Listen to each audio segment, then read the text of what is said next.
Hello readers by eyes and by ears, this is Mari Chan and welcome back to my channel. Today we are continuing with the reading of Ballad of Sword and Wine Volume 1, also known as Qingging by Tang Jiu Qing, and we are covering chapters 30 through 33, so I hope you all enjoy! Chapter 30, King of Wolves. In the light of morning, Chr-yeh seemed to have put his loss of composure the night before completely out of his mind. He raced his horse through the streets to cries of discontent from vendors on either side and reached the palace gate just in time to see his family's carriage still outside. "Our Gongzi is here." Zhao Hui lifted the curtain for Xiao Fangxu. Resting a hand on his knee, Xiao Fangxu looked out of the carriage. His gaze swept past his younger son and landed on the man riding poorly behind him. "Zechuan." He paused for a moment, but said nothing. When Chr-yeh arrived before him, he noticed the injury on his son's face at once. "What were you up to last night?" "I went drinking." Riding crop in hand, Chr-yeh reined in his horse and laughed. "I lost track of time. When I woke up, it was already late. Father, are you done with the meeting?" Xiao Fangxu nodded. "Is that Shun Wei's son?" The autumn wind blew sharply in Shun Zechuan's face. He met Xiao Fangxu's eyes and was gripped by an inexplicable shudder. Shun Zechuan tightened his grip on the reins uneasily, but Xiao Fangxu did nothing. Powdery white mixed with dark at the temples of the old King of Wolves. Though he sat hunched in the carriage, one could make out his exceptional height and build. His commanding presence was no false front. This was a majestic dignity tempered amid a mountain of corpses and a sea of blood. It was a formidable strength, embedded so deeply in blood and bone that even his recent illness could not overshadow it. Chr-yeh's extraordinary physique was familiar now. His stocking upper body strength, remarkable height, wide shoulders and back, and long legs with their explosive speed were all bequeathed entirely by his father. In contrast to the gentler and more elegant Xiao Jiming, Chr-yeh was the true wolf pup. One had only to look at the two brothers standing together to banish all doubt that Chr-yeh was the more threatening presence. And now, this king of wolves had his gaze fixed on Shun Zechuan. Despite having learned long ago to suppress his emotions, Shun Zechuan felt a powerful urge to flee. The feeling was utterly different from being pinned down by Chr-yeh. This man's gaze made one shiver by sheer instinct. At once, Shun Zechuan recalled Grand Mentor T's words.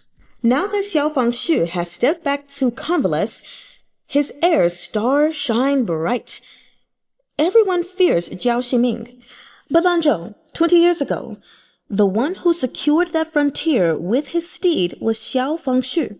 Today, Qi Shiyu's authority as the Grand Marshal of the Five Commanderies is clearly greater than Xiao Fangxu's, but he has not been conferred the title of prince.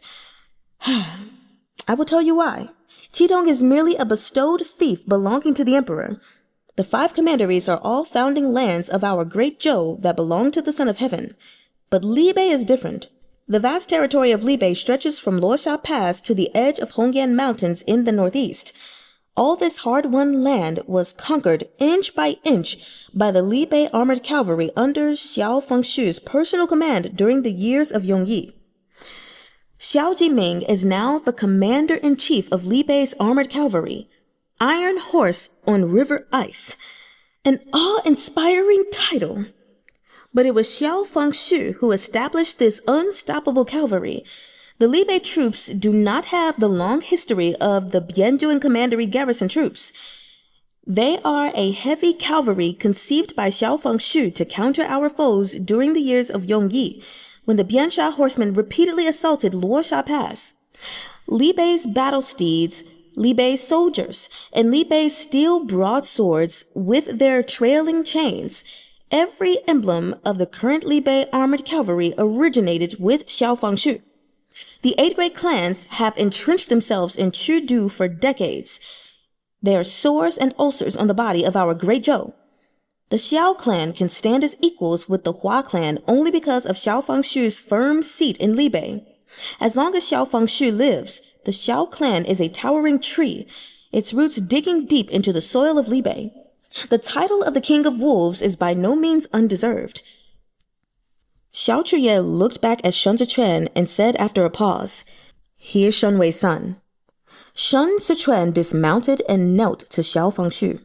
Xiao Fangxu appraised him for a moment. "Shun Wei is dead. Since the late emperor released you, he absolved you of your father's guilt. You are innocent and free. So why are you following this brat around?" With one knee bent and his head bowed, Shun Zechuan said, "This humble one was taken into the embroidered uniform guard. It is temporarily under the command of the imperial army, and I am thus at the supreme commander's disposal." "So I see." Xiao Fangxu looked toward Chr-yeh.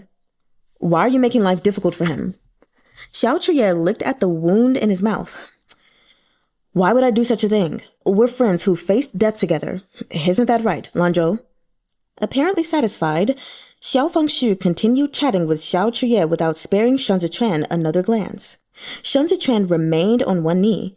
He saw, reflected in the puddle of the ground, Chr-yeh's unrestrained smile, and the way Xiao Fangxu looked at his son. Raindrops distorted the scene in the puddle. Shun Zechuan averted his eyes. Xiao Fangxu had left by the time Xiao Jiming emerged from within the palace, Qi Juyin beside him. "Who's that?" she asked abruptly. Xiao Jiming looked at the man standing beside Zhao Hui and replied, expression unchanging, "That's Shun Zechuan." Stopping in her tracks, Qi Juyin blurted, "Shun Wei's son? Why is he following Aya around?" "Aya has a mischievous streak," Xiao Jiming said. "He's probably just harassing him." Qi Juyin eyed Shun Zechuan for a long moment. "A remarkable beauty. I heard his mother was a dancer in Duanzhou. Lucky for us, it was Duanzhou and not the Tangjuan commandery." Grand Marshal Qi Shi was famously fond of beauties. He wouldn't budge an inch when a pretty woman was in sight. Her father kept countless concubines at home, though Qi Juyin had very few brothers to show for it. "Speaking of which," Qi Juyin turned aside. "Aya is 23 this year. When is he going to get married?" "Yizhi is always getting anxious about that," Xiao Jiming said. "Libe doesn't need him to marry a noble lady from a powerful clan. A girl from an ordinary, decent family will do. Yizhi sent portraits to Chudu every year, but not one of the Libe daughters she picked ever caught his fancy." Qi Juyin laughed.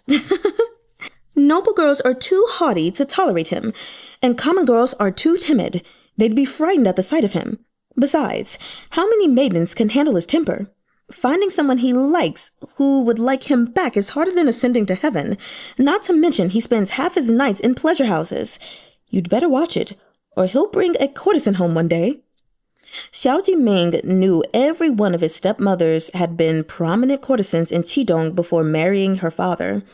They quarreled in the inner courtyards all day long and drove the Grand Marshal mad every time she went home. She'd detested courtesans since youth. "If he really meets someone he fancies, who can stop him?" Xiao Jiming sighed. Just the thought of it made his head ache. "Not even 10 bulls would be able to haul him away." "You'd better prepare for rainy days." Qi Juyin thought about it for a moment. "Disregard the rest if you want, but really, the girl can't have a fiery temper. Your Yizhi is so gentle. If he brings home someone fierce, wouldn't Yizhi suffer every day?" Xiao Jiming laughed out loud. "This is all just talk. It's much too early to worry about that." "The heart is an unpredictable thing." Qi Juyin laughed too. "Perhaps someday he'll see the light." Chr-yeh felt a shiver down his spine. He threw a wary glance over his shoulder and saw Shun Zechuan looking contemplative beside Zhao Hui. "Go to the Imperial Army office later and collect your token of authority." Chr-yeh stepped in front of Shun Zechuan, blocking the light. "Until the reassignment of the embroidered uniform guard is finalized, you'll attend me day and night." "Day and night," Shun Zechuan repeated and looked up at him. "Will I have to carry the chamber pot for our Gongzi too?" "If you want to, sure." Chr-yeh stepped closer. "I'll be busy for the next few days, so I'll stay in the courtyard behind the Imperial Army office." Without waiting for an answer, Chr-yeh turned to greet Xiao Jiming. The retrial in the Court of Judicial Review still hadn't concluded by the time the Hua and Pan residences were searched and their assets seized. Li Jianheng took the opportunity to bar access to the Untitled Palace, where the Empress Dowager resided, on grounds that she was troubled by worries to the point of anxiety. After much difficulty, sufficient funds were gathered to make up Li Bei's military salaries and provisions, though Xiao Jiming's original number had been humbly rounded down. Xiao Fangxu and Xiao Jiming could not tarry, and set out for the frontier a few days later. Unexpectedly, Xiao Qr-yeh did not look reluctant to part with him. It was as if after that drunken night, he'd abandoned all the focus and ambition he'd possessed during the autumn hunt. From time to time, Li Jianheng would bestow rewards upon him, and he would accept them graciously. On top of that, he started to loaf on the job. The Imperial Army had originally been assigned the important task of conducting city patrols, but Xiao Qr-yeh worked in fits and starts like the fisherman who fished for 3 days and rested for 2. There was often no sign of him when he was sought after. Murmurs of doubt gradually swelled in the Ministry of War, and many expressed an inclination to have him replaced. But Li Jianheng vociferously refused, getting so far as to throw a tantrum and threaten to fall out with the Vice Minister of the Ministry of War who had presented the petition. Flinging away the memorial, he fumed.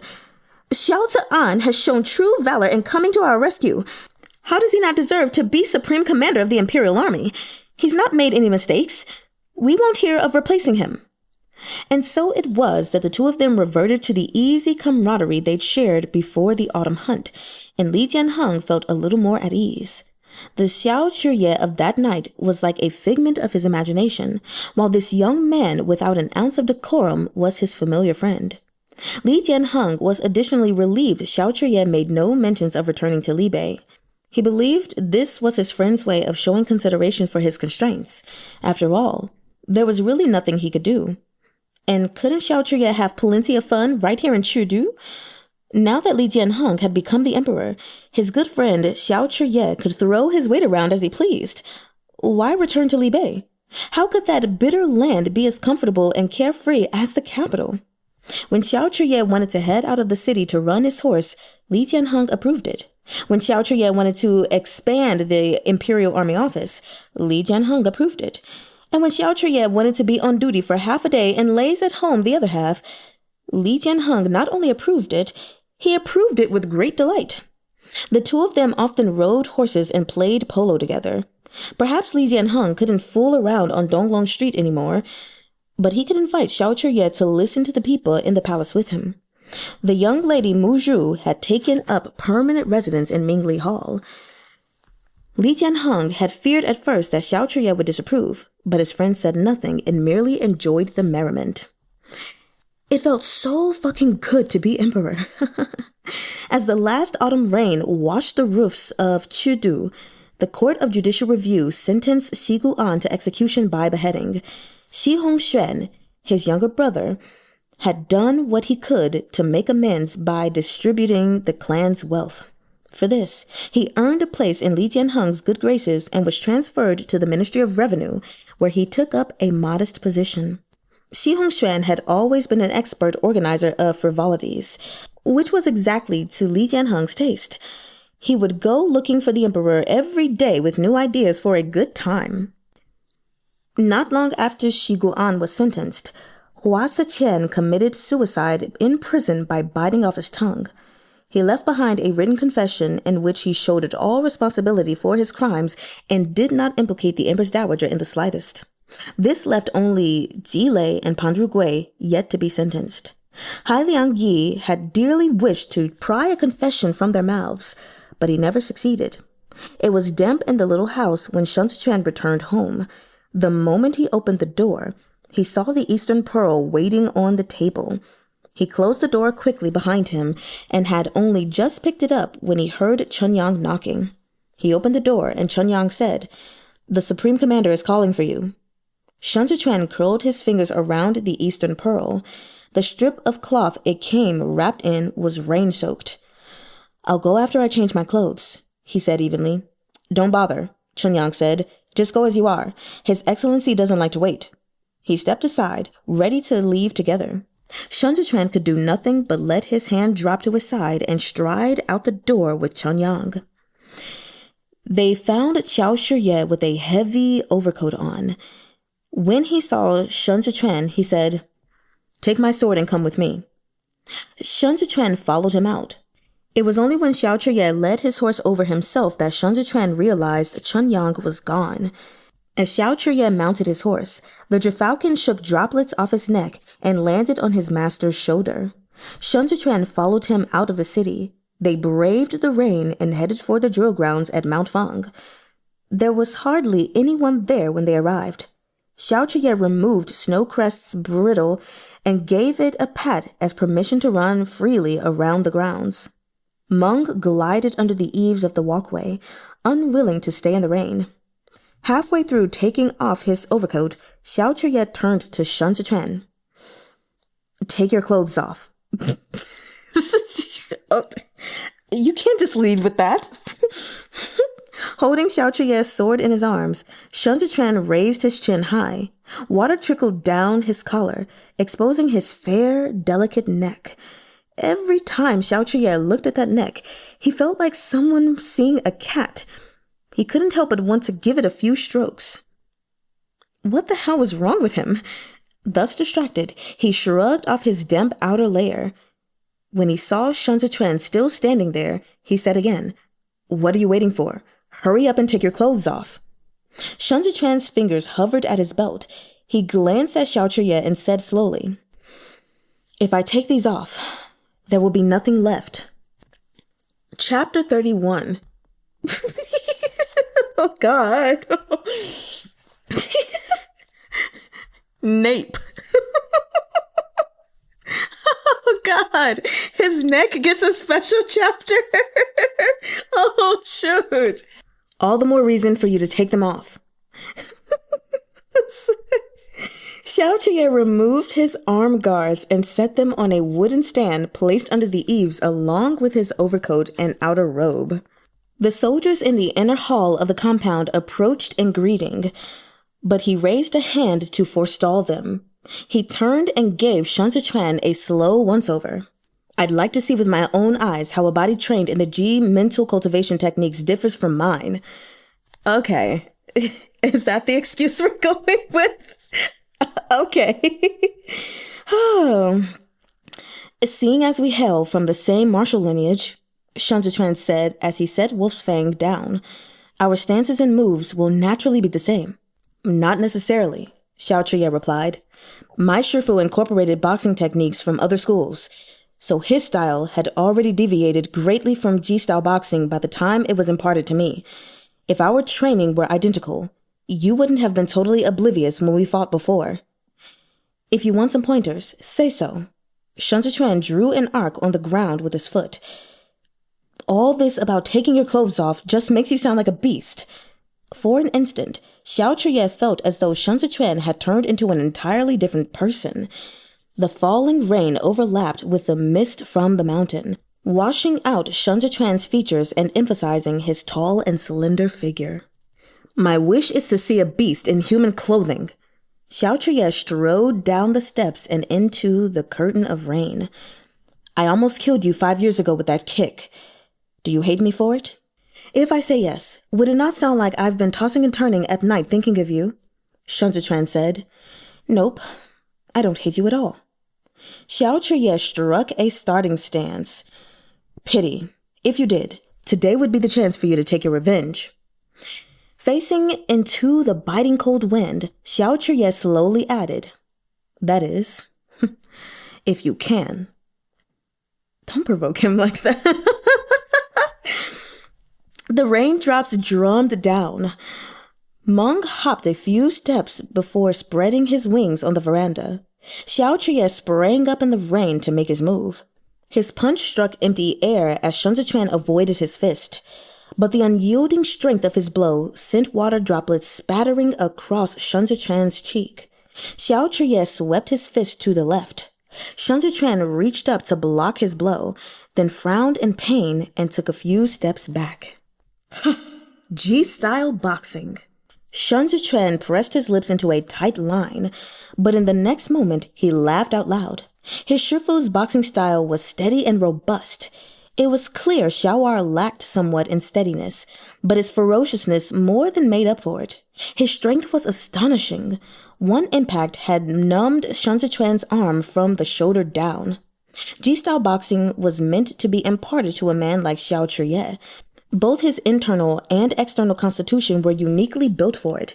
He was privileged with a powerful physique that allowed him to hold all others in contempt, but was a mere advantage of birth bestowed by the heavens a true key to victory? The last thing Shun Zechuan believed in was heaven's plan. With one kick, he sent raindrops splashing toward Chr-yeh. The sweep of his leg was quick and brutal.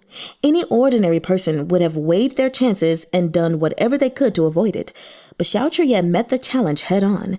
He raised his arm to block Shun Zechuan's leg with a heavy thud, then took one steady step forward. It was too late for Shun Zechuan to retract his leg. Facing Chr-yeh was like facing a tiger. This man was waiting for an opportunity. If his opponent showed any sign of weakness, a wavering heart, an evasive gaze, an avoidant stance, he would pounce. Forcing Chr-yeh on the defensive was vastly preferable to letting him go on the offensive. Legs still raised, Shun Zechuan bore down on Chr-yeh's arm. The force slowed Chr-yeh's forward motion slightly. In a fraction of a second, Chr-yeh threw his arm up, flinging Shun Zechuan into the air. Shun Zechuan arced his body back, pushed off with both hands on the ground, then sprang up like a willow after a gust of wind. The moment he regained his balance, he swept his leg toward Chr-yeh's head again. Chr-yeh once again brought his arm up to block the blow. His eyes were calm. An ant trying to shake a tree. Should I scold you for not knowing what you're up against? Or commend you for your courage? He reached around and grabbed Shun Zechuan's calf, dropping his shoulder as he attempted to slam Shun Zechuan to the ground. But having already been swung up, Shun Zechuan took advantage of his momentum to plant his foot on Chr-yeh's shoulder. His astonishing waist strength came into play again as he got both legs around Chr-yeh's neck and twisted with all his might, taking them to the ground together. Chr-yeh's hand slid up Shun Zechuan's leg and wrapped around his waist. The flesh under his palm was unbelievably supple and smooth. It was true that he'd been trying to touch Shun Zechuan's body. He couldn't figure it out, as much as he tried. Whether it was G-style boxing or the G-style blade, any individual who trained in them year-round should have the muscle to show for it. But Shun Zechuan not only concealed his strength so well he looked as if he'd never trained a day in martial arts, he'd also deceived both Chen-yang and Xiao into believing he was morbidly weak from a deficiency in qi and blood. Shun Zechuan surged up and threw an elbow at Chr-yeh's head. Bending his neck to dodge, Chr-yeh held tight to Shun Zechuan's waist and pulled his back flush with his own body, feeling his way up from Shun Zechuan's waist to his chest. Sir. The Eastern Pearl was still hidden in his lapels. Shun Zechuan slammed his back into Chr-yeh, grabbed hold of his arm, and flung him over his shoulder into the rain. The spray of water instantly drenched Shun Zechuan's hair. Shun Zechuan made to retreat, but Chr-yeh hooked one long leg out and sent Shun Zechuan tripping toward himself. Shun Zechuan was already starting to pitch over. At the last second, he trod upon the water and steadied himself, body swaying like the reverberations of the strings on a guqin. Chr-yeh leapt to his feet and threw himself forward. His next punch struck at empty air, but as Shun Zechuan spun to evade the blow, Chr-yeh's hand brushed against a lock of inky hair that had fluttered up in the rain. The rain-soaked lock slipped reluctantly past Chr-yeh's fingertips, leaving them damp and tingling, as if wanting more. We're done here. Chr-yeh suddenly clenched his fist and looked at Shun Zechuan. The rain is getting heavier. Shun Zechuan glanced back. Are you done filling me up? Not soft, but not hard either. Xiao answered without batting an eyelash. I thought you were going to start tearing my clothes off. Shun Zichuan's tone was mocking. If that's what I was after, Xiao said, we would certainly be bearing more than our hearts to each other right now. He raised his other hand and waved a thin blade between his fingers, the same ones Shun Zichuan always carried. The Ji mental cultivation techniques need to be paired with a proper saber. If you use these things every day, you'll never beat me in this lifetime. And if you can't beat me, how will you get your revenge? Shun Zichuan carried his thin blades strapped to the outside of his thighs. He glanced down, then looked back up at Xiao. Fighting and killing will only cause strife. Wouldn't it be more fun to play the fool together? I fear you're hiding a blade behind that smile, waiting to stab me when I'm least aware, Xiao said. The only blade is the one painted as a warning above the word lust. Footnote number 23. This refers to the radicals that make up the word su, lust. A component form of dao, which means blade, is written above ba to form the character su. Shun Zichuan spread his hands and shrugged. Our Gongzi is a righteous man. What's there to fear? Xiao placed the thin blade in Shun Zichuan's palm and said lightly, I've just said your Gongzi is a beast in human clothes. What makes you think I'm a righteous man? Shun Zichuan was about to pull his hand away when Xiao caught him by the wrist. Since you've been good today, our Gongzi will take you somewhere to relax. Your Excellency, said Shun Zichuan, suddenly stern. Please, I'm not into men. Let's part on good terms with no hard feelings. Why are you pestering me? Xiao was momentarily dumbfounded. He glanced to the side and saw a crowd of soldiers from the Imperial Army clustered around the doors and windows of the inner hall, watching the show. The vice commander of the Imperial Army, Tan Tai-hu, was the scar-faced man who had led his men to slaughter the 8 great battalions the other night. Leaning out the window, he took the lead to jeer. You're fighting like a lecher taking liberties. What the hell, Your Excellency? You never smile when you lecture us. Pestering. More soldiers winked meaningfully at each other and heckled. How can we compete with someone he wants to pester? The Supreme Commander is 23 now. He has no wife to dote on at home, so his energy must be spent on someone else. We can't compare. Sensing Shun Zichuan about to run, Xiao yanked him closer and flashed a shallow smile. That's right. I love to pester. What are you running for, Lanzhou? I'm not done with you. You aren't into men because you've yet to taste the sweetness of a good one. Oh, God. Our Gongzi Our Gongzi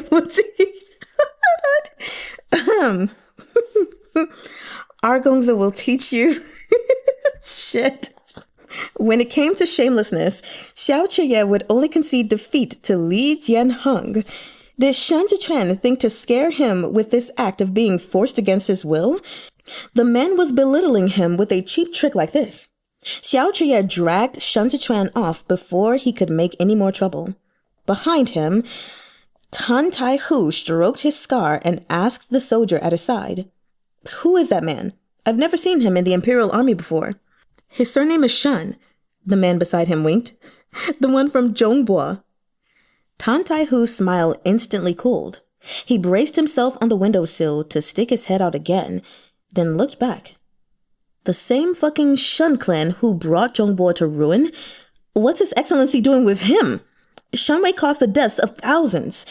8 of his heads aren't enough for us to cut off. The Prince of Jianxing's manor has been ransacked, yet this remnant eats and sleeps in comfort in Chudu.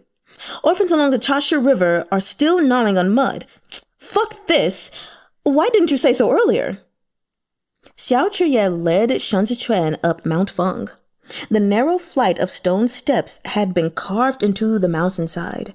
Water seeped through the holes of his shoes, chilling them to the bone, but Xiao did not look back. He parted branches of maple leaves dripping with rain and left the staircase for an out-of-the-way path. Their shoes sank into mud as they trekked through the trees on uneven steps. Almost an hour later, Xiao finally stopped. The thatched cottage sitting in the mist was small and finely constructed, but it did not look like a place where people lived. He turned to Shun. "You saved me once in the Nanling hunting grounds. As a reward, I'll share half this place with you." "The reward I seek is gold and silver," Shun said, "not a bath together." "Money and fame are but worldly things." Xiao lifted the curtain to step inside. He stood near the entrance and began to strip, shouting back, "Not even the emperor has enjoyed this place." Shun lifted the curtain and saw Xiao's bare upper torso. The lines of his back and shoulders were sharp and sleek, as if carved out with a chisel. Other than a small clothing rack, the only thing in the cottage was a stretch of bare floor ending in a hot spring that was open to the mountain air. Xiao's clothes hung on one side of the rack. The other had clearly been reserved for him. Xiao kicked off his boots and looked back at Shun. "Do you want to turn your back to me and strip, or do you intend to strip while watching me?" Pulling at his belt, Shun turned around. The Eastern pearl rolled into his palm, and he slipped it into the pocket of his sleeve. The eyes on his back never wavered. Shun paused, then pulled off his outer robe. As Xiao watched that garment slip to the floor, he finally saw how the fairness of Shun neck extended downward, like pear blossom rice paper under moonlight. His back looked surpassingly fine and smooth. Xiao thought, "Of course." It was as if he had been staring at Shun nape all this time, waiting for this moment. How could the back of a man's neck possess such breathtaking beauty? It was beyond anything Xiao had experienced in the past. It amazed and baffled him. The fangs of the Li Bei wolf pup were sharp, but they had never bitten such a neck before. Never such a man. His gaze slid down from the nape of Shun neck with an intensity that felt like a caress, moving farther and farther down the smooth curve of it, down his back. Smooth. Xiao's mouth was dry. With a jolt, he snapped back to his senses and averted his gaze. "I must be mad," he thought. "All those ladies on Donglong Street, every one of them more beautiful than the last. So why was he looking at a man's back as though burning with thirst?" Xiao had always turned his nose at men who were seduced by beautiful women. Those he admired were men of resolute will. Every one of them was a righteous gentleman, untempted by lust, even if it were to sit in his lap. Like his father, his brother, and his shifu. Famous generals of the land came and went, but among them, he had never admired Qi, precisely because of this man's lascivious habits. And after the battle in Zhongbo, the one he loathed most was Shun Wei. Not only was the man guilty of monstrous crimes, he was also lustful enough to sire a horde of sons. But at this moment, he felt dizzy. That instinct, captivated by beauty and stirred by desire, once again reared its head. Xiao struggled to rein in his fevered gaze. He felt vividly the contradiction between his reason and his desire. He had no love for this man, but because of his beauty, the desire to embrace him, to ravage him, to tear at him with tooth and claw sprang up within him for a second time. "Aren't you getting in?" Shun was oblivious as he turned back and approached, unperturbed.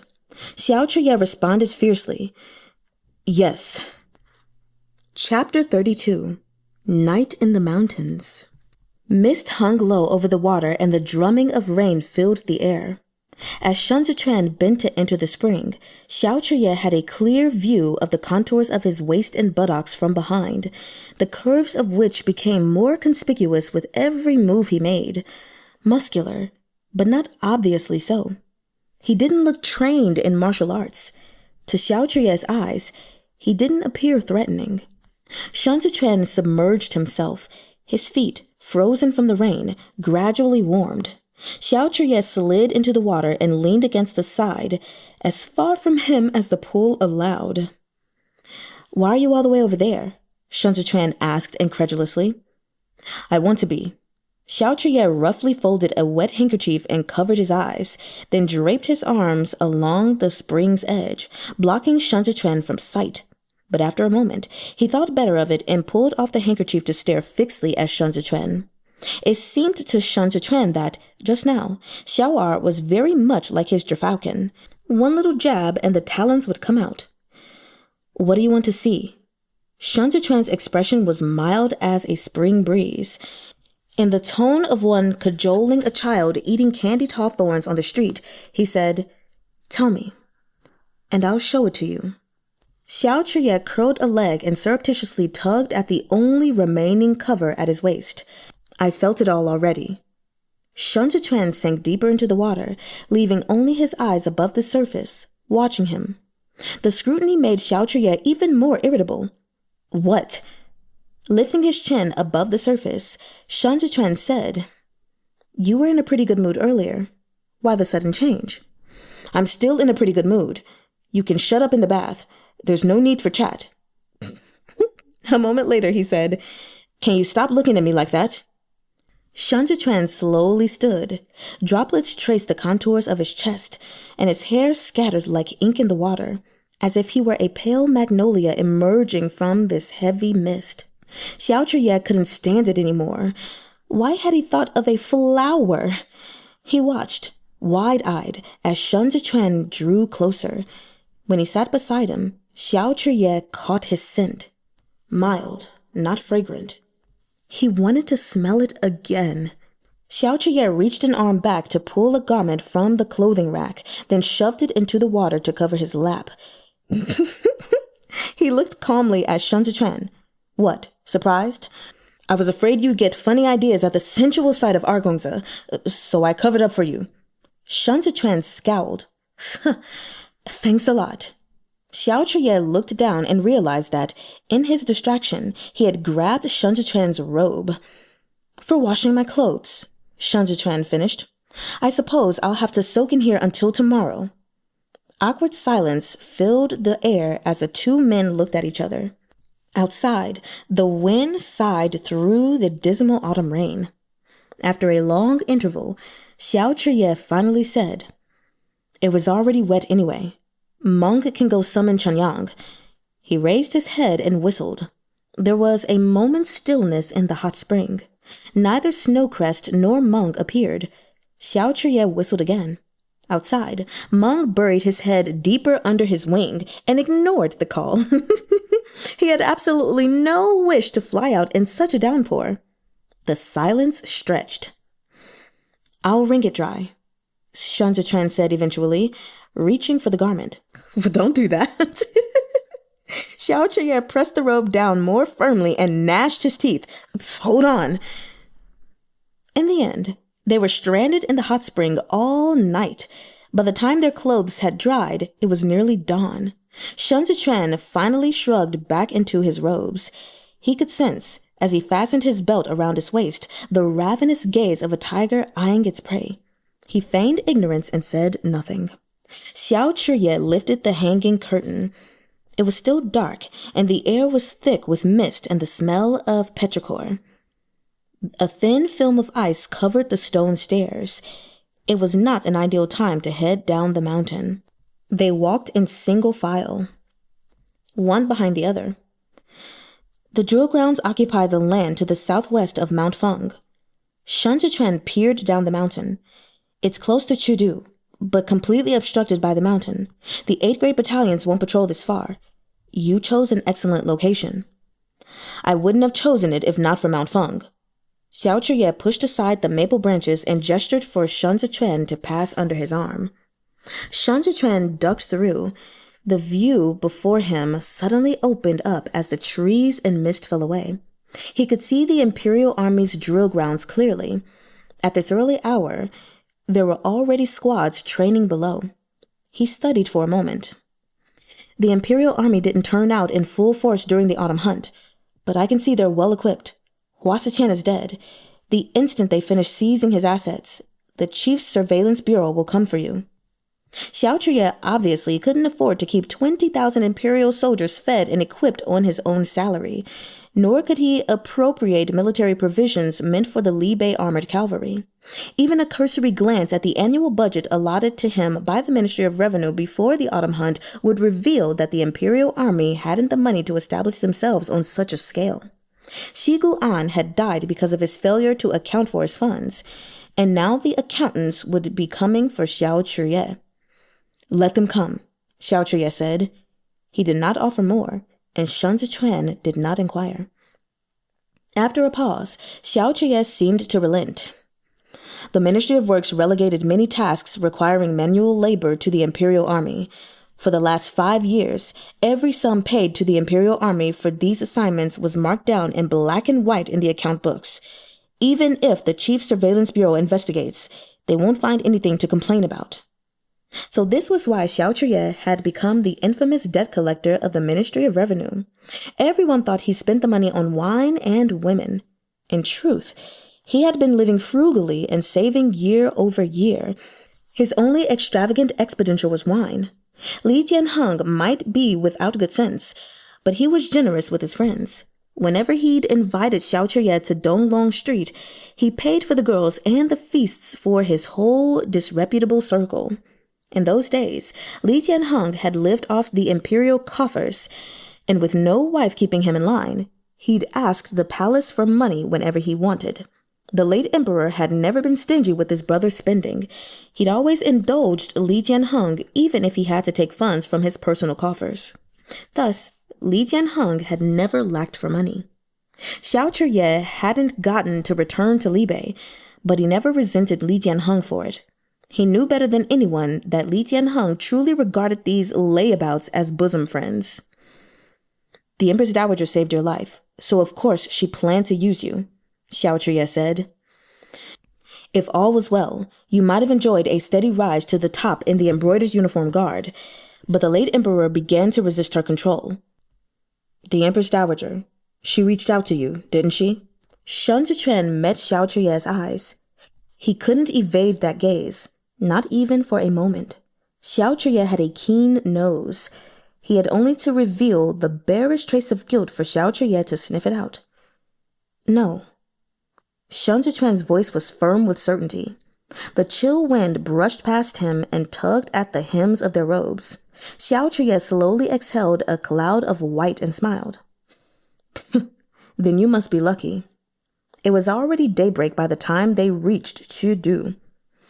"I have to rush over for morning court," Xiao Chr-yeh said as they rode through the city streets. "You can head back." Shun Zechuan nodded and watched Xiao Chr-yeh gallop off. When he returned to the courtyard of the Imperial Army office, Chun-yang was gone. He must have left to wait for Xiao Chr-yeh at the palace gate. Removing the Eastern Pearl from his sleeve, Shun Zechuan held it between his fingertips and scrutinized it in the dim light. But before he could unwrap the strip of cloth around it, he paused. When he undressed, he had placed the Eastern Pearl in the right sleeve of his robe, but just now he had found it on the left. Shun Zechuan clicked his tongue and frowned. When Xiao Chr-yeh arrived at the gates of the palace, he dismounted and made his way to his family's carriage, where he quickly changed into court attire.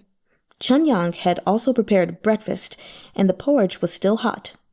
Chun-yang knelt beside the curtain and whispered, "I went to look for you at the drilling grounds last night, but you weren't there. Chu-du isn't safe these days. Someone ought to accompany you when you're out." Xiao Chr-yeh set the bowl aside. "Get someone to keep a close watch on Shun Zechuan at all times." Chun-yang nodded his acknowledgement.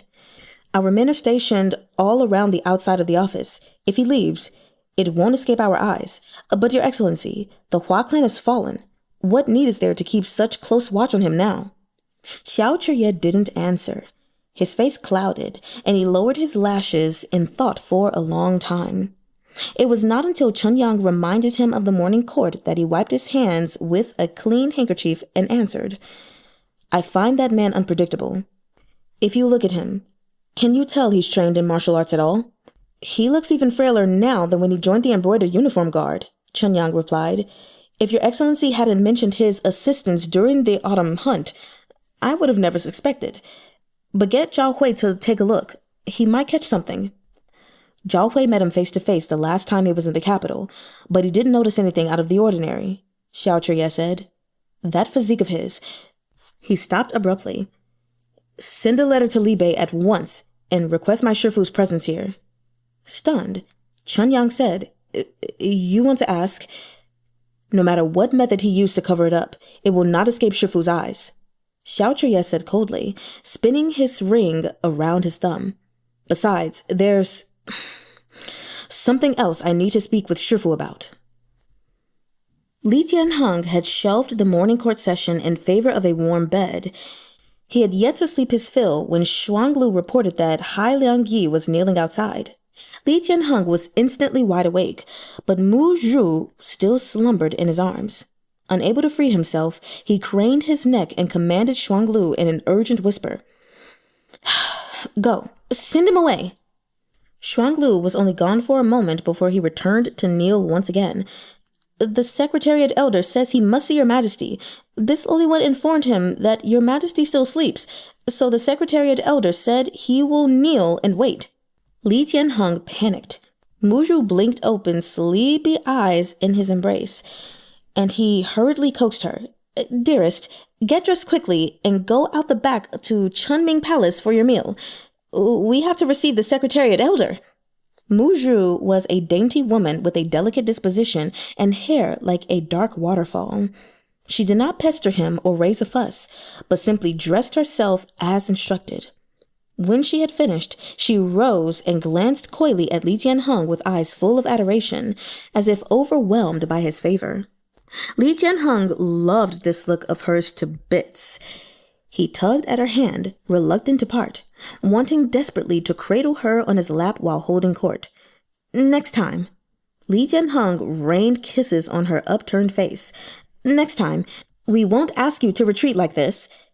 He took her into his arms and spoke a while longer, until Shuanglu again entered to hurry him. Finally, Jianheng reluctantly released Mu Zhu. Minutes later, Hai Liangyi entered with a solemn expression and kowtowed. Seated on his dragon throne, Jianheng said, Please rise, Secretariat Elder.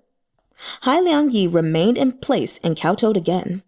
Looking to the left and right, Jianheng felt his face burn. He coughed. We've recently caught a cold, so we wanted to sleep in a little longer in the morning. This aged subject heard Your Majesty has been working diligently every night, Hai Liangyi said. But there has been no response to all the memorials submitted. After giving the matter careful thought, this aged subject has come to advise Your Majesty in person. Your Majesty is now in the prime of life. If Your Majesty exercises diligence in governing the state and does away with prior slothful habits, then I foresee a bright, thriving future for our empire. Jianheng managed a few awkward chuckles. Right. However, Your Majesty resides deep in the inner palace served by castrated dogs. If impulses are indulged without restraint, over time, Your Majesty will become deaf to advice and distant from the concerns of the court, Hai Liangyi said resolutely. This subject has heard that Shuanglu, the eunuch personally serving Your Majesty, has been bribed into filling Your Majesty's chambers with lowly and unscrupulous individuals. According to the rules, anyone so audacious as to bring outsiders into the palace without imperial orders shall be flogged to death. Shuanglu dropped to his knees with a thud and looked to Jianheng in horror. Your Majesty, Your Majesty. Mingli Hall is a sacred place. How can we tolerate eunuchs making a racket here? Hai Liangyi looked at Jianheng. Your Majesty. Jianheng's heart was pounding. He looked at the stern Hai Liangyi and recalled the unfathomable terror he had felt that night at the hunting grounds. His palms were clammy with sweat, which he meekly wiped on his dragon robe. He didn't dare say a word in reply. The guards outside had already entered to take Shuanglu away. Shuanglu cried out as he was dragged across the floor. Your Majesty! Your Majesty! His crime, Jianheng began uncertainly, looking at Shuanglu. His crime is not deserving of death. Your Majesty, Hai Liangyi said firmly. Pandru Gui formed a clique of eunuchs and colluded with Hua Xiqian to wreak havoc within and without Qiudu. Now is the time to nip such behavior in the bud as a warning to others. Not only that, Promiscuous members of the imperial harem who seduce and bewitch the sovereign in an attempt to sway him should also be flogged to death. We wouldn't dare. We wouldn't dare, Li Jianheng said, heart hammering with alarm.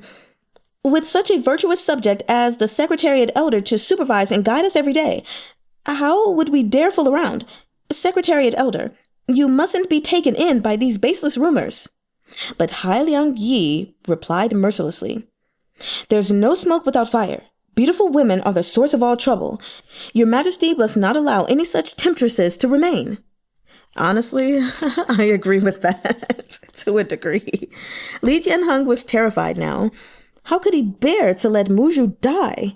He rose to his feet in a panic, cutting a sorry figure as he said, Secretariat Elder, we've realized our mistakes. Shuanglu has served me for many years, and now well, never mind that. We will surely pay diligent attention to affairs of state in the future. Hai Liang Yi kowtowed but said no more, leaving him with some semblance of dignity.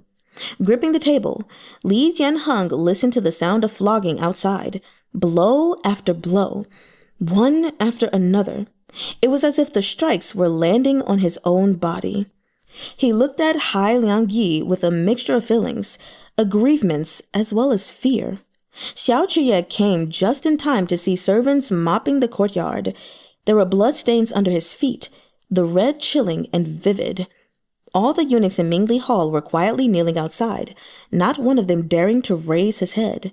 Xiao stepped inside and saw Li Jianheng sitting frozen on the dragon throne.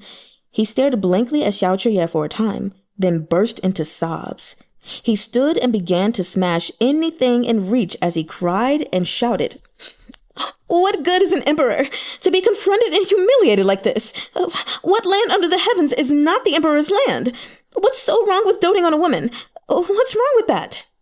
Footnote number 24, for when he says, what land under the heavens is not the emperor's land, this is from Northern Mountain, one of the minor odes in the Book of Songs, the oldest existing collection of Chinese poetry, and one of the 4 books and 5 classics in Confucianism.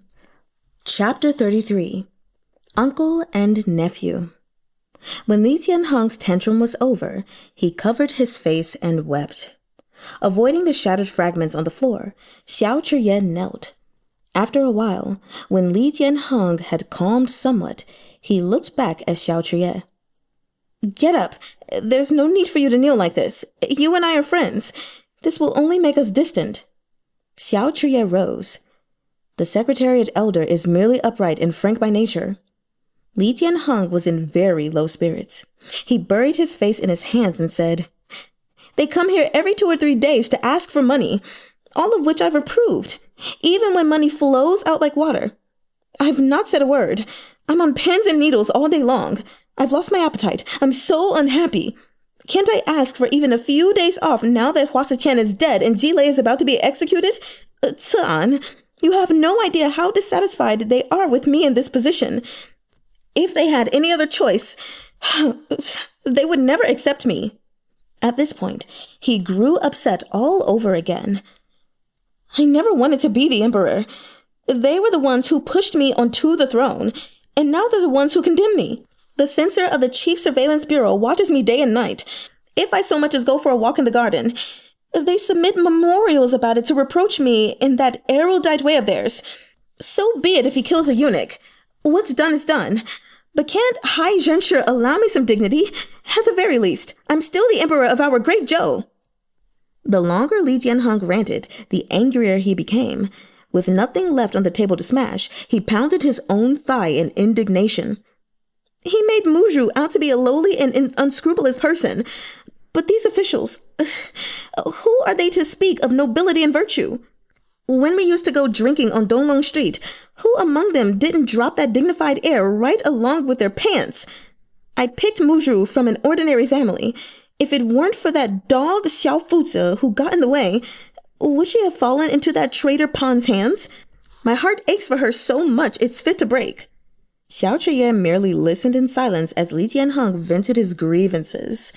By the time Li Jianheng finished, his anger had mostly subsided. If they truly see me as the emperor and respect me, I'm willing to be diligent and learn. My imperial brother entrusted this vast empire to me. I want to be a sovereign of a flourishing era as much as anyone, Li Jianheng said resentfully. But Hai Zhenshi just doesn't think much of me. Only then did Xiao speak. On the contrary, it's precisely because the Secretariat Elder has high hopes for your majesty that he boldly spoke such blunt admonitions. Your majesty must not hold a grudge against him. Remember, Secretariat Elder Hai is equally stern and exacting with that unpolished jade Yuanzhou, Yao Wenyu. Really? Li Jianheng asked, skeptical. If not, why would the Secretariat Elder kill Shuanglu today? Xiao replied with a question of his own.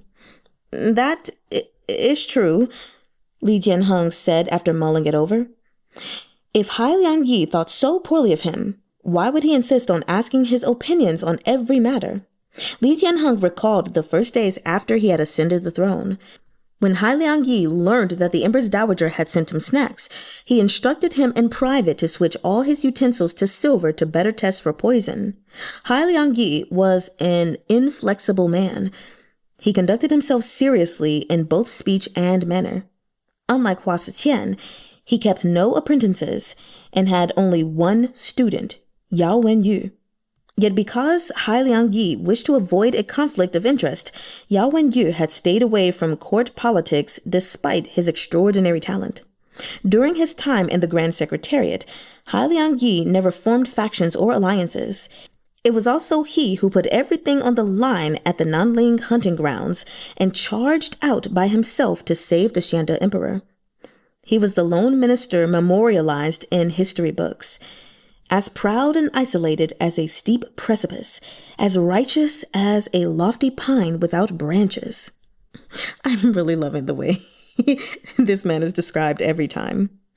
While Li Jianheng reminisced, Xiao lost himself in his own thoughts. One thing was true in what Li Jianheng had said. Had there been any other choice, the one to sit on the dragon throne would not be Li Jianheng. But even the Xianda Emperor never managed to do anything about that. Li Jianheng was the one and only candidate for this honor in all the wide world. Those who had thrust him into power must now teach him and guide him. Their great Zhou was an empire beset by difficulties. It seemed as if a wave of troubles had just calmed in Chengdu, but in truth, the next storm had already begun to stir. The loyal ministers of the court, led by Hai Liangyi, all watched Li Jianheng. In their eyes, he was perhaps a hopeless case. But Hai Liangyi had raised both hands to prop Li Jianheng up with that aging frame, urging him to hang on, to turn over a new leaf, to be an emperor who would leave a glorious legacy. Chr-yeh and the civil officials had never gotten on. The central administration in Chengdu feared the military power at the frontiers too much. These very men were the reason for the invisible cage in which he was trapped. However, they were also men of indomitable will, the rigid backbones allowing the Zhou Empire to hobble forward. Military generals did not fear death, for they could not avoid it. Civil officials did not fear death, for they would not compromise. Li Jianheng was used to being fawned over. He needed a teacher like Hai Liangyi who could briskly point out his failings. When all is said and done, Xiao finally said, Lady Mu has no place in the palace.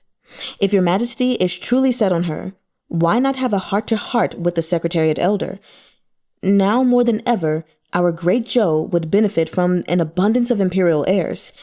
As long as your majesty speaks to him honestly and sincerely, the Secretariat Elder will surely return your sentiments. As for Jile and Pandrugui, I heard the Court of Judicial Review has yet to reach a verdict. Preoccupied with thoughts of Hai Liangyi's virtues, Li Jianheng nodded absently and replied, The accounts don't tally. They will have to be questioned again. The Eastern Pearl was hollow. When Shen fished the thin fabric strip out, it was sodden, the writing on it already too smudged to read. He burned it. Xiao every action last night played before his eyes.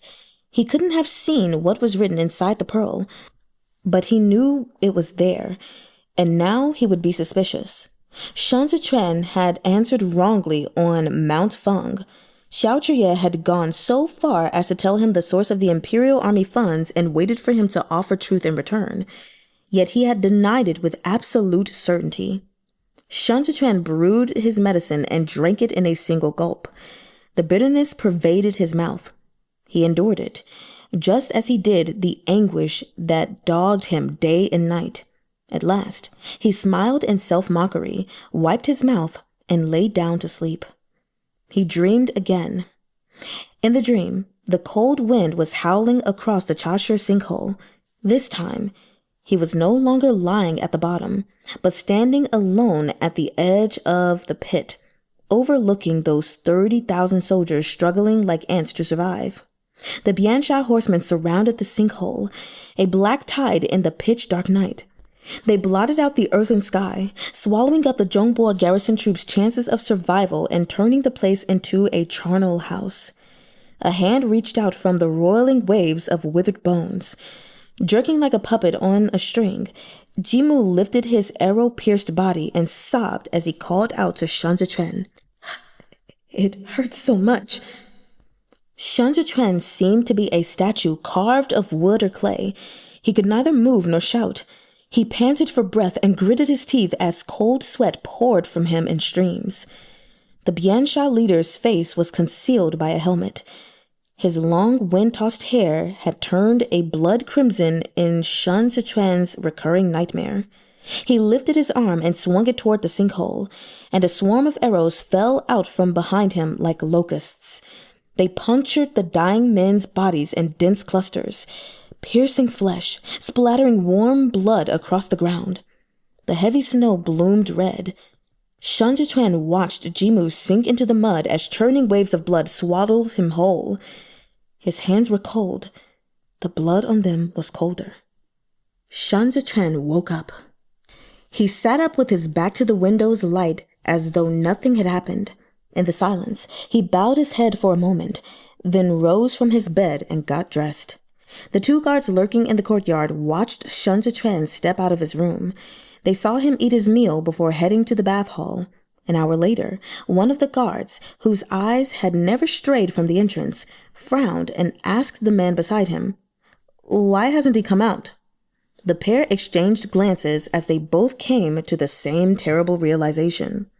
By the time they rushed into the bath hall, there was only a neat stack of clothes. Shun was gone.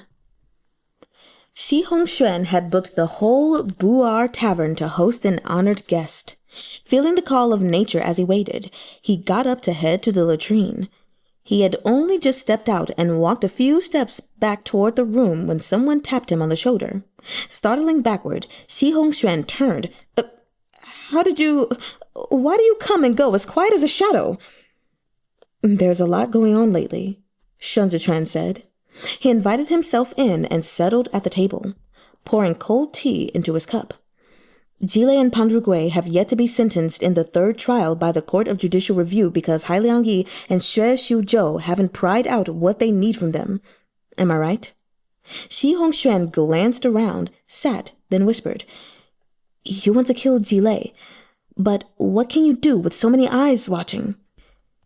"The Hua faction case involves too many, and countless more fear those two will implicate them in a confession.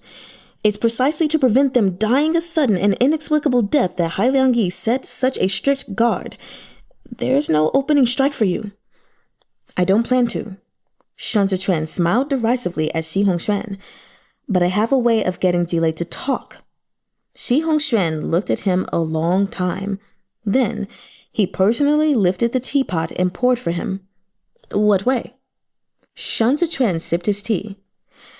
"Just let me see him." Jile had been tortured for days. He lay shackled in his cell, hair disheveled and feet bare. The only warning he had was the sound of footsteps down the hall before someone burst into his cell, covered his head, and dragged him out. From there, he was shoved into a carriage, and after an indeterminate amount of time, hauled back out and flung to the ground. Wherever he was, it was quiet, with only the sound of water dripping in some far corner. The black sack still over his head, Jiye raised himself onto all fours and asked, "Who's there?" The water droplet landed with a plink. No one answered. Jiye felt a chill down his spine.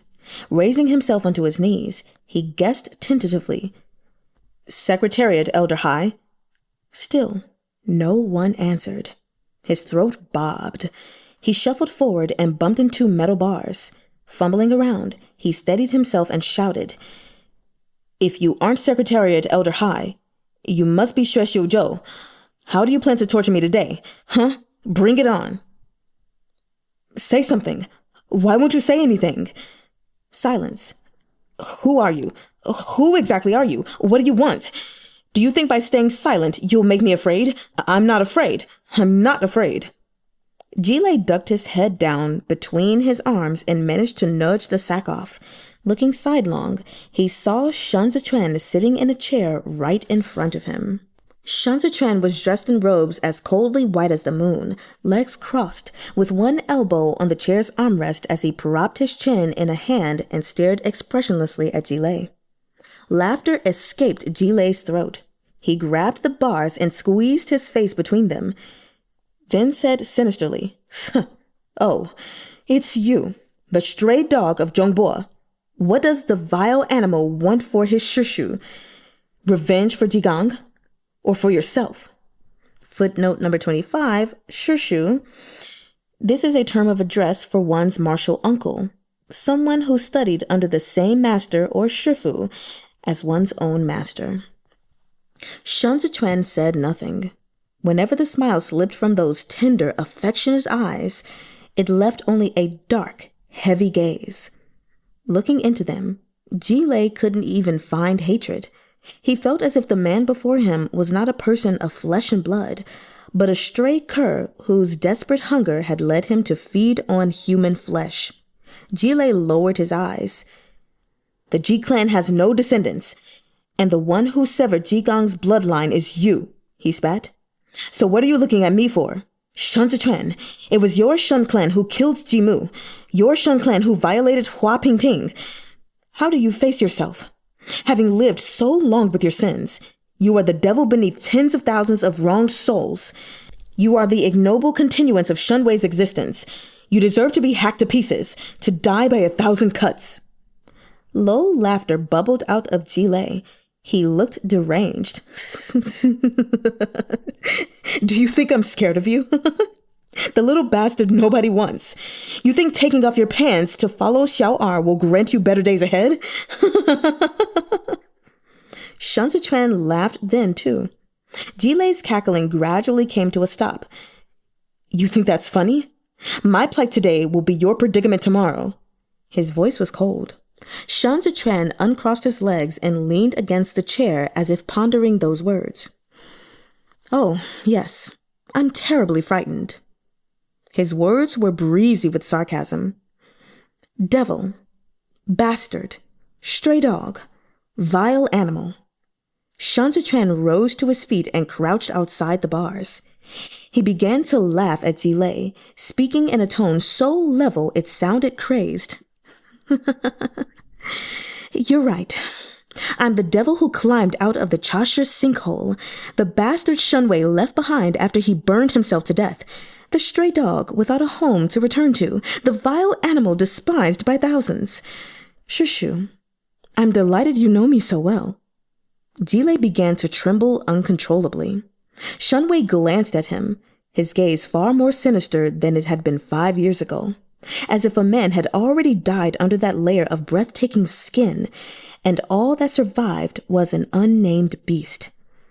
5 years ago, Shun Zechuan said softly as he drew closer to the bars and scrutinized Jiye's terrified expression.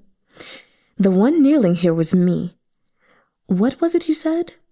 The day you sent me into the Temple of Guilt?" Jiye's throat tightened. He wanted to answer, but he couldn't find his voice. "I have been remembering all your kindness with deep gratitude," Shun Zechuan said with utmost sincerity. "Every day. Every night." Chapter 34. Interrogation. What exactly are you?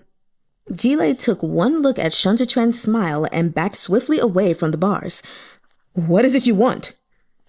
You're asking me, Shun Zechuan said cheerfully. Are you asking me? Shun Zechuan's gaze turned ominous as he beckoned haughtily to Jile. Jile was frozen in place.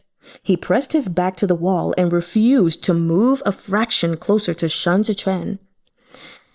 Prisoners are livestock waiting to be slaughtered, Shun Zechuan said. Shushu, how dare you ask me? What can you possibly do? Jile countered. Kill me? It's not often this martial uncle and nephew have a chance to come together. There's scarcely time for us to play as it is. So, how could I kill you so quickly? Shun Zechuan slid his thumb across the bars and softened his tone. You're keeping your lips sealed because you think your secrets are your salvation. As long as you keep them, no one will risk laying a hand on you. Your days in prison will be more comfortable, and you won't worry over daily necessities or fear for your life. You'll have Qu for company and plenty of leisure time. A carefree and happy life. Jile broke out in a cold sweat. He plastered himself to the wall, no longer meeting Shun Zechuan's eyes. But happy days are so often fleeting. As long as the tongue still works, it shouldn't much matter if a leg is missing, an arm is broken, or both eyes gouged out. A few months ago, Shushu treated me to a donkey roast. I didn't get to taste it then. But we have a long night ahead of us, and it's the perfect time for whining and dining. Shun Zechuan slipped a thin blade from between his fingers and tapped it on the bars. Jile, let's feast. You are insane. Jile stretched his neck out and enunciated each word. Shun Zechuan, you're insane. I'm insane, Shun Zechuan agreed, looking at him steadily. You wouldn't dare lay a finger on me, Jile snarled. The Empress Dowager holds your life in her hands. You wouldn't dare so much as touch a strand of my hair. This seemed to cheer Shun Zechuan up again. He smiled. Shushu, you're so funny tonight. Who do you think sent me here? Enraged, Jile thundered. Don't even think of bluffing. Shun-wei is dead. The day Shun-wei set himself alight, I heard the Prince of Jianxing's manor in Dunzhou went up with him. His body was burned beyond recognition when the embroidered uniformed guard dragged him from the ruins and hung him atop the city walls to be reviled by all. I didn't see it with my own eyes, but I've attempted to imagine it over the years. After turning it over and over in my mind, I finally realized something. Jile gulped. His grand plan to collude with the enemy has succeeded. Would it not be preferable to defect before the battle? Dunzhou had already fallen. If he led his troops out of the city to receive their conquerors with a welcome, he could have joined forces with the Biansha horsemen and toppled Chidu before the Libe armored cavalry crossed the glacial river. Yet he didn't do this. He recoiled in fear and retreat. Shun Zechuan stood. If his goal was to hand Zhongbo to the enemy, he had already done so. Forward was the only way out, but he withdrew again and again. Even if he was an idiot, he should have known that retreating would lead to his doom. Because he didn't have the balls. Jile's voice dripped with loathing. He was panting heavily. Who in the 12 tribes of Biansha would give a damn about him? The moment he sold his nation to the enemy, he was a dead man. Shun Zechuan tossed the Eastern Pearl into the cell, where it rolled and knocked its way to Jile's feet. He observed Jile's face as it gradually drained of color. He laughed. Jile's hands shook. He stared at the Eastern Pearl and said with difficulty, No, impossible. The Xianda Emperor is dead. Shun Zechuan leaned forward. So is Shun-wei. Jile kicked away the pearl. You conniving snake. Don't even think of deceiving me. Hua Zetian committed suicide by biting off his tongue, Shun Zechuan said blithely. Who will be next? You or Qu-yeh? Shall we draw lots? Shushu, you first. He flipped 2 more thin blades up between his fingers and presented them to Jile through the gap. If it's chipped, we'll kill Qu-yeh. If it isn't, We'll feed your flesh to the dogs. Don't be afraid. Draw one." Jiye looked at the cold glint on the blades. His lips opened and closed. "Ridiculous." "The Empress Dowager instructed me to be quick." Zechuan stared at him. "Yet I'm letting you choose. Shushu, as long as you're alive, there's a chance for things to take a turn for the better." After being tortured for days, Jiye was already half delirious. Now, in this bizarre circumstance, Zechuan's words confused him until he couldn't tell truth from lies. He fixed his eyes on the two blades. Finally, as if compelled, he raised a hand. As his trembling fingers touched the thin blade, he saw the corners of Zechuan's lips slowly curl. "Ah." Zechuan smiled, all regret. "I forgot. I only brought along new blades today. The chipped ones have already been disposed of." The shame of being played overwhelmed Jiye. He finally lost control, throwing himself forward and shouting hysterically as he yanked at the bars. "Go ahead and do what you want. Kill me. Cut me to pieces. I won't say a word of what you want to know. Do it. Kill me." Wrong. Zechuan remained in firm control. "I'm not the one who wants to kill you." "You are." Jiye's fingers dug into the bars. "It's you." "Me?" The Eastern Pearl had rolled back between the bars. Zechuan nudged it over and stepped on it. Looking coldly at Jiye, he asked again, "Is it really me?" Jiye held his head and tore at his unkempt hair. He slid down the bars and repeated over and over again, "It's you. You." "Shun killed the crown prince," Zechuan said abruptly. Jiye looked up at him in terror, shivering as if he had plunged into a cave of ice.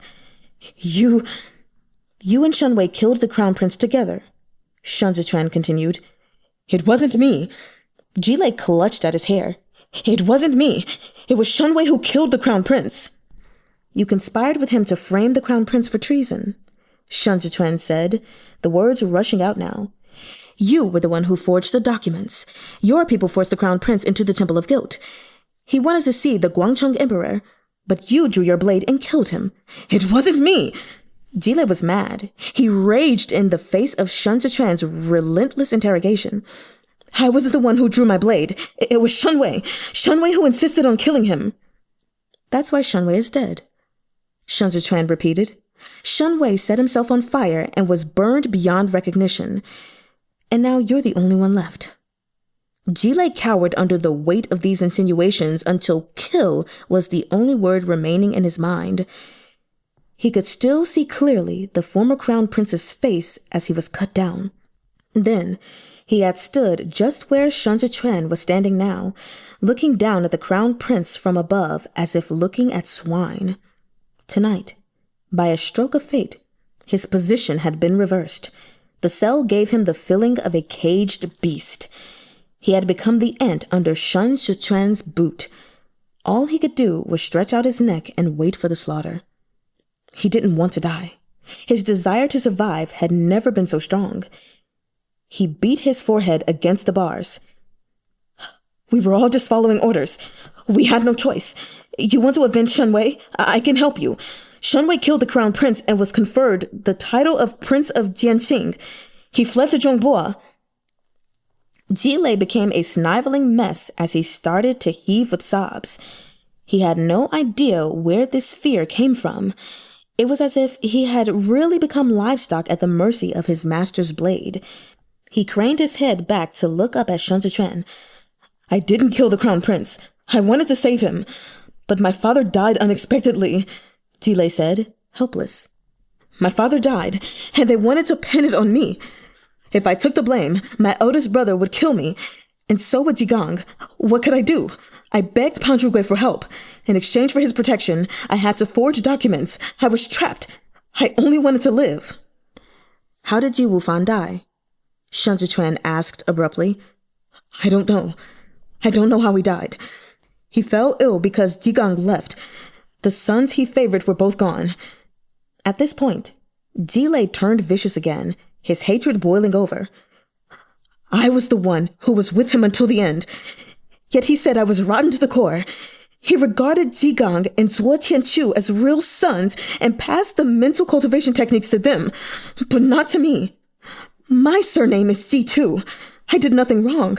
How could he treat me like that? Shunwei couldn't sleep at night after killing the crown prince. He was afraid. When we went drinking, he told me he sensed someone watching him. He said he could hear someone moving on the roof of his manor in the middle of the night. I told him it wasn't us embroidered uniform guard, but in the capital. What could hide from their eyes? I presumed there were traitors in the guard.